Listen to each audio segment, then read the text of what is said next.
تاکەی ئێمەی مسلمان حاڵمان ئاوا بێ تا ئەو کاتەیە گەڕێنم بۆ دین و دینداری، بۆ زانستی شەرعی، بۆ بانگەواز و کۆمەڵکاری، بۆ تەوحید و جیهاد، تا ئەو زەمانی قووەت و کلاشکۆفەکە بە دەستمانەوە بێ لەسەر مینبەرەکەڵێن الله ئەکبەر، تا ئەو کاتەی وەکو پیا و دیفاع لە دینی خۆمانەکەین و لە مقدساتی خۆمان، و کاتە مولحیدە نایەتە بەر مزگەوتی بەهەشت جنێومان پێ بدە.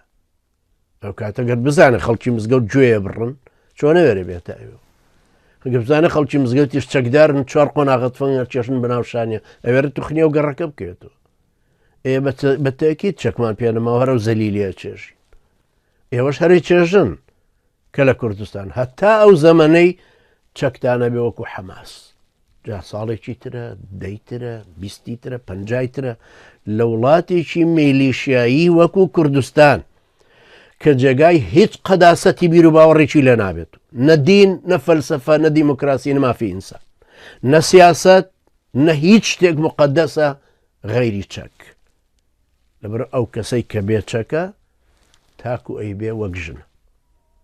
مەبەستیشم سوکایەتی نییە بە ژن، ڕێزیان هەیە، بەڵام مەبەستەکەم لەوەی یعنی چۆن شەق لە ژن هەڵەدەن و لێدەن و ئیهانەیەکەن، کە وەکو کابرای لوبنانی کتێبێکی نووسیوە سایکۆلۆجیەت الئینسان المەقهور، نمونەکەش ژنە، ئەڵێن نمونەی مەقهۆربوونم، نمونەی ژێردەستەیی و زەلیل بوونە.